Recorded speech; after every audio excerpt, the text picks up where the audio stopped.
Welcome to JPM PG College online classes from Political Science Department, Class B first year and paper first Political Theory, and today's our topic is law, meaning and definition of law.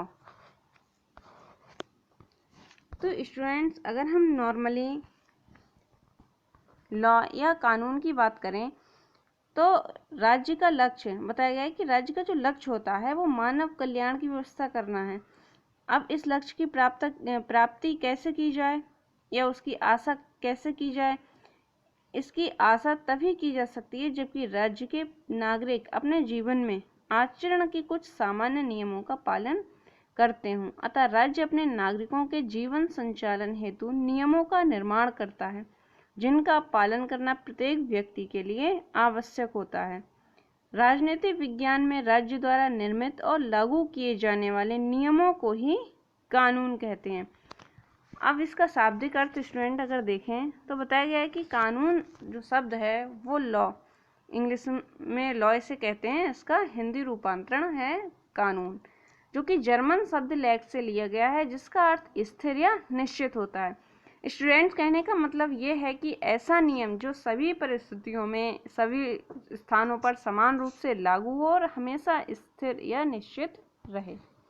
Students, अब इसकी कुछ definitions देख लेते हैं। Austin ने कहा है, कानून किसी स्वतंत्र राजनीतिक समाज के शासक या शासन वर्ग द्वारा स्थापित आदेश है।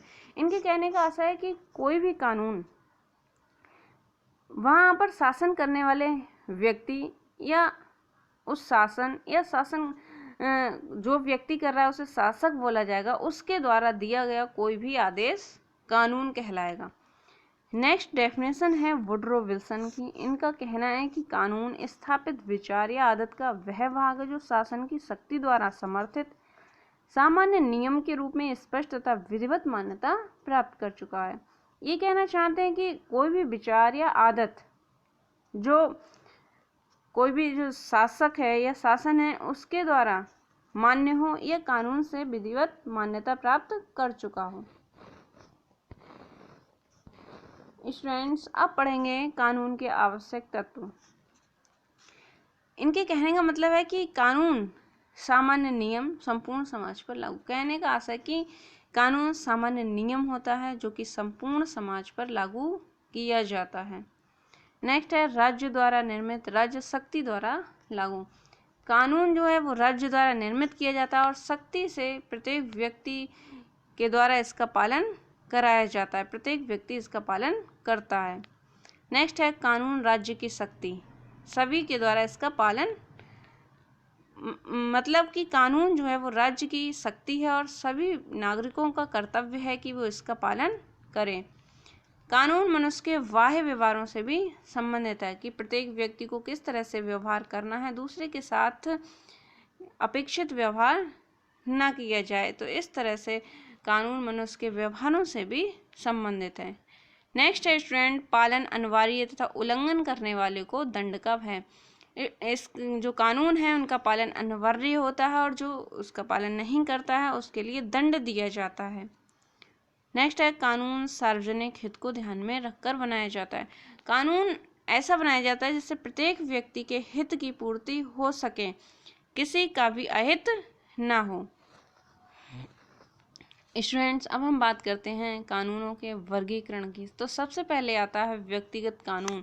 व्यक्तिगत कानून में है जो व्यक्तियों के व्यक्तिगत संबंधों को निर्धारित करते हैं, उनके लिए बनाए गए जो नियम होते हैं उन्हें व्यक्तिगत कानून कहा जाता है। नेक्स्ट है सार्वजनिक कानून, जिसमें राज्य और व्यक्तियों के संबंध, ये किस तरह के राज्य के और व्यक्ति के संबंध है, राज्य द्वारा व्यक्तियों के लिए क्या क्या अधिकार या क्या कर्तव्य दिए गए हैं, इन सब से संबंधित नियम को सार्वजनिक कानून कहते हैं।